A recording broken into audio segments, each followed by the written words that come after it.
Welcome to NEXTGames, The Journey of CyberLogic, Episode 27, concluding our march through Abyssea-Konschtat, which includes our defeat of the final boss of the zone, as well as showing our fight against Turul for Loki's Kaftan. Now after this episode, we will be moving away and onto the next zone of Abyssea-Konschtat. Now I will come back and cover the other close to 20 NMs in this Konschtat zone in a later episode in the series. Now in our last episode, we had just finished taking down the quest zone boss of Kukulkan for his key item. Now in order to spawn the zone boss, we will also need to kill 4 other NMs for their key items. Now fortunately, all of them are single pop NMs, making acquiring the key items from them much easier than Kukul's. Now the first of these NMs is the one that you're seeing me take on right now, Clingy CLA. Now to spawn her, we simply need to kill Morbulls in this area until we get the tiny Morbull Vine item to drop. Now trading it to the question marks at this location will allow Clingy CLA to spawn. Now Clingy CLA is a rather easy NM with a few breath attacks that are directional, so make sure to face her away from your trust. She will also often use Vampiric Lash 3 times in succession, so keep those shadows up to easily deal with it and her high rate of attack. Otherwise, this is a fairly straightforward fight. Now even though you can kill her quite quickly, don't forget to try to get your available red stagger weapon skills in to try and increase your chances at the key item dropping. Now if it doesn't drop, you will need to farm another pop item and spawn CLA again. Next on our list of NMs is Gangly Gene. Now the exact spawn conditions for this one are still debated to this day, and it's definitely a timed spawn, but whether or not you need to kill saplings in the surrounding area to help it spawn is still debated. Now either way, if she's not present, I recommend you kill the surrounding saplings in this area until you see her spawn on wide scan, and then run over and take her out. Now since she is a timed spawn, you want to be sure to trigger that red stagger if at all possible, or you may be waiting for a good period of time for her to spawn once again for your next attempt. She also drops Iga Iramaki, which is a neck I'd like to have for my ninja at this stage, but unfortunately it pretty much requires a blue stagger to occur, which I am not able to trigger on this particular fight, so I'll need to come back at a later time to get that neck piece. Now the fight itself is rather easy, and there are again some directional attacks, so keep her facing away from your trust and the fight should go fairly smoothly. Now fortunately you don't need to worry about linking nearby saplings, and she does have the ability to cast several water and thunder based spells, so keep this in mind while fighting her. Now the next NM that we need a key item for is another timed spawn NM. But fortunately, this one's spawn conditions are extremely clear. The next NM can be found just to the north here in the middle of a bunch of Highland Rafflegias. Now the NM is called Raskovnik, and if you don't see him in this area on wide scan, you should only need to wait a few minutes before you see them again, as this NM will respawn every 10 to 15 minutes after the last time of its death. In regards to the abilities you're going to have to look out for on this one, we once again have conal attacks that on this one can inflict amnesia, so you definitely want to be sure to face RasnNoit away from your trust. Now Rask can also use Bloody Caress, which if not blocked by shadows can hit for over 1,000 damage. Now the hardest part is under 50% health, as you need to use caution when fighting this one below this health threshold, as you can often be left to finish the fight alone if you're not finishing him off quick enough. That's because this boss can use an ability called Soothing Aroma that he gains access to under that 50% health threshold. Now this is an AoE charm ability that will charm anyone in range that it hits, and this will also include the desummoning of your trust if you happen to get charmed with it yourself, so that's why you may be left to finish this one alone and without assistance. Due to this, I recommend working on your red stagger right there at the start of the fight, using as little damage as possible to try and initiate that red stagger, so that hopefully it's done by that 50% threshold. Now once RasnNoit hits that 50% health threshold, or once you stagger him, you want to take him out as quickly as you can. Now if you can red stagger the NM, it's normally fairly easy to finish him off before that stagger timer wears off, also making it a much safer fight and saving you from the chance of getting charmed. Now I was unfortunately not able to try to stagger blue on this one, so I'm going to need to come back and try again to get the Kavaros mantle that I was wanting for my ninja's blade key set. Now on the plus side, I do get the key item due to the red stagger, so we can move north once again to our 4th and final NM that we need to get the key item from before taking on the boss of this entire zone. The next NM is Fistule, and he spawns in the northernmost section of the map right here. However, you cannot claim this NM as one normally does, as it's untargetable.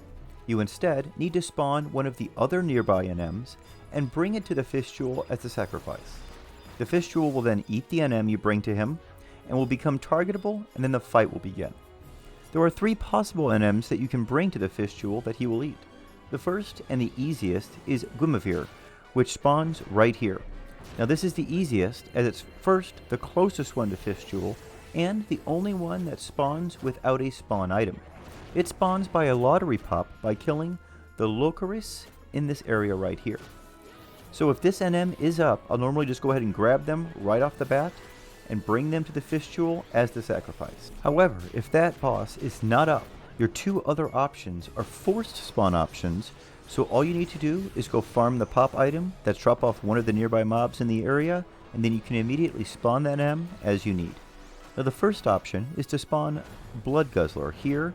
To do so, you just need to kill the leeches in this area until you get an Effed Blood to drop, which is the pop item for the Blood Guzzler. Alternatively, you can go slightly west here to the Slug area, where you can kill slugs for a Giant Slug Ice Stalk pop item, which once traded to the question marks right here, will spawn Lentor, which is your third and final option for a sacrifice to bring to the Fistule. Now, once you have your sacrifice claimed, carefully run to Fistule, being sure not to run too far ahead and allow the possibility for the NM to despawn. Now, as you saw happen here, once that sacrifice is next to the Fistule, the sacrifice will die, the Fistule will become claimed by you, and the fight will begin. On to the fight itself. Now, the main mechanic with this NM is the adds that they will spawn. They will use the ability of Cytokinesis at 83%, 66, 49, 33, and 16% health. Now, this ability will summon 2 smaller pustule adds if they are not already present. Now, if those adds are defeated, they will then divide and split into 2 additional adds. Due to this, I find it's best to just allow the initial 2 to spawn at the 83% mark, and then leave them alive while you try to maintain hate on all 3 and keep damage going on the main Fistule NM. Make sure you note though that once they spawn, you only have roughly 5 minutes to kill the main NM before the adds use Fluid Spread at the same time, which can do deadly amounts of damage to both you and your trust. Then they will each divide into 2 additional adds as well, regardless of whether or not you've taken them out. Due to this, I recommend trying to get the red stagger in before that 83% health threshold, if at all possible, so that you can then Zerg it down as soon as the adds are spawned at that 83% mark. Now, in addition to Cytokinesis, the main NM will also use Mucus Spread, which is an AoE slow, which is kind of really going to slow down your fight if that lands on you. Epoxy, which is an AoE bind, which is of course going to wipe your shadows, and a Conal Dissolve ability that deals upwards of 1000 damage and resets hate. All 3 of these abilities can slow down your fight or make it more difficult, so try to feed the NM as little TP as possible while you get your damage in. Now hopefully you're able to get that key item on your first kill of Fistule, in which case you should have all 5 key items you need now to take on Ecentric Eve, who you see us killing right now at the start. Now, Ecentric Eve is definitely the most challenging fight yet in this zone, so let's go ahead and go into what's involved. Now, first off, the spawn location.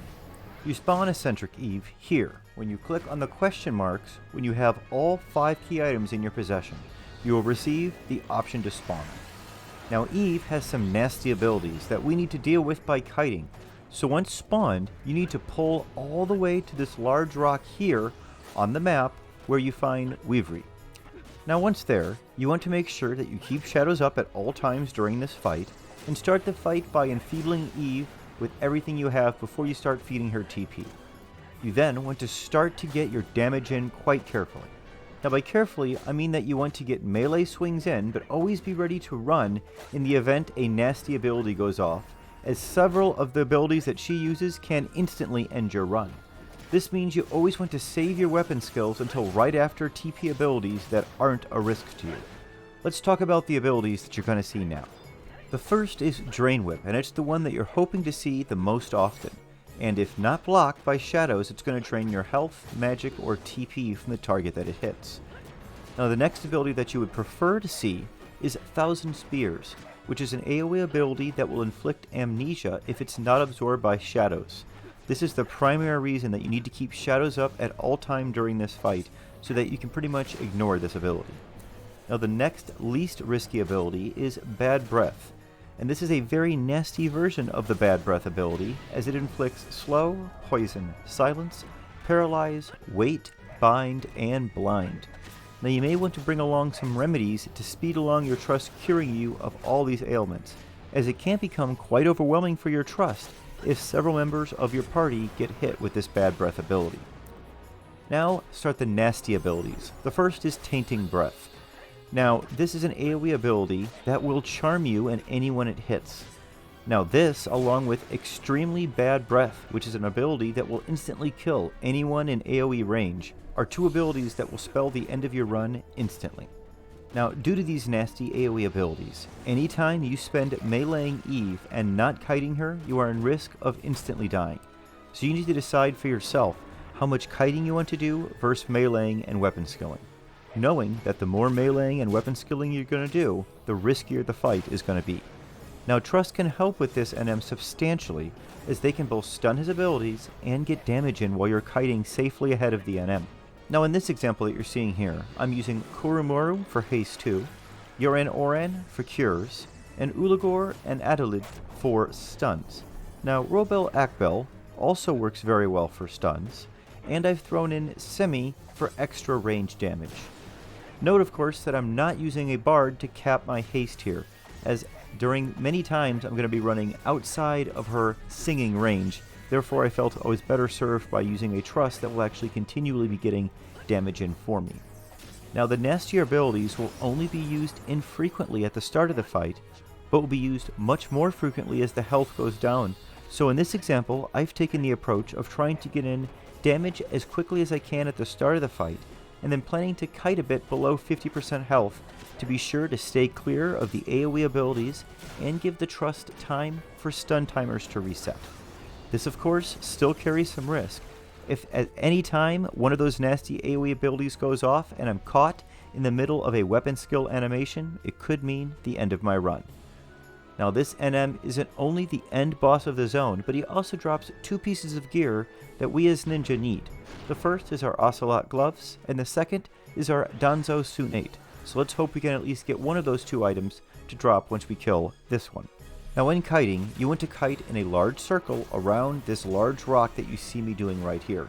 This keeps your trust behind the NM and largely out of range of the AoE abilities that will be going off, and you largely ahead of them when they go off. Go ahead and come into range to get a few melee swings in every once in a while, and then get back to kiting until the next ability is used by the enemy. Now if you have enough for a weapon skill, make sure that you save that until right after a Drain Whip or a 1000 Spears ability goes off. Then run in and get your weapon skill in so that you're not stuck in the animation when the next ability goes off, as it potentially may be one of those nasty AoE abilities. Now you need to be sure to not get overly confident as the health goes down, and fight the urge to stay in range for just one more attack round, as the abilities the NM uses will be going off more frequently as the health goes down. Earlier in the fight, you were able to get in a full set of attack rounds before the enemy would use a TP ability.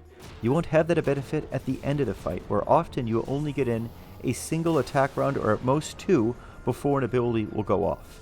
Now I failed to heed my own advice under 10% health and end up getting hit with a Tainting Breath, as you will see here shortly, while I'm stuck in my weapon skill animation. This of course, as expected, causes all of my trust to become unsummoned and for us to be inflicted with charm for over a minute, where the enemy can be regaining their health. Now by the time it wears off, the enemy will have normally recovered about 40 to 60% of the health that they did not have. Now, one of the reasons we pulled the NM this far away from the original spawn point is Eve will now start the very long trek back to the location in which she spawned. This will normally give you time to become uncharmed, and since you are behind her, she often won't aggro you when charm wears off. This gives you time to resummon your trust and get back into the fight, so be sure to keep this in mind if you are fighting Eve and get hit with either a charm or a instant death ability. Use Majingalkri if necessary, resummon your trust, reclaim her, pull her back to this rock, and get back to work. I do so on this example here and am rewarded with my Danzo Soon 8 that will speed up my ninja by 12% from now on. I also ended up doing another round of NMs after this one in which I was able to get my Iga neck, Cavaros mantle, and Ocelot gloves to drop, completing all of the drops I need from this zone short of one, the Loki's Kaftan off of Turul. Now Turul patrols the sky of pretty much the entire map and can be a pain to find at times as he doesn't appear on wide scan when he's airborne. So all you can really do is roam the zone and look for him. Once you find him, you simply need to run in front of and below him and he should see you and drop down and start attacking you. Now you want to be sure to pull Turul to a safe area to fight with a lot of area to fight in, as he has lots of knockback effects and abilities, and you will need that room to help deal with these abilities. Now the spot you see me fighting him here is where I almost always bring him to when I take him on. Now there are a ton of abilities to go over, so let's get started. First, he can use Storm Wing, which is a conal attack that inflicts damage and silence, so make sure your trusts are not behind you. Next is Bloody Beak, which is an AoE drain ability. The next ability is Reaving Wind, and this is one that will slow your fight down dramatically, because after this ability goes off, the NM will put up a shield, and this will consistently push everyone back who's in melee range, and make it so they can't get into melee range. Now this shield is up for a good period of time, and if you happen to get stuck between Turul and a mountain, it can actually at times lock you in a situation where you're constantly being knocked back and unable to act. Therefore, I suggest you try and give yourself space behind you so that he continually pushes you back, like the area you see me doing here, as you see me doing in this example here. Now the next ability is Feral Peck, which is a conal attack that puts everyone in its range at 10% health and resets hate on anyone who it hits. Now you must keep shadows up and be ready for this ability by having Provoke ready to get hate back after it goes off before your trusts are picked off.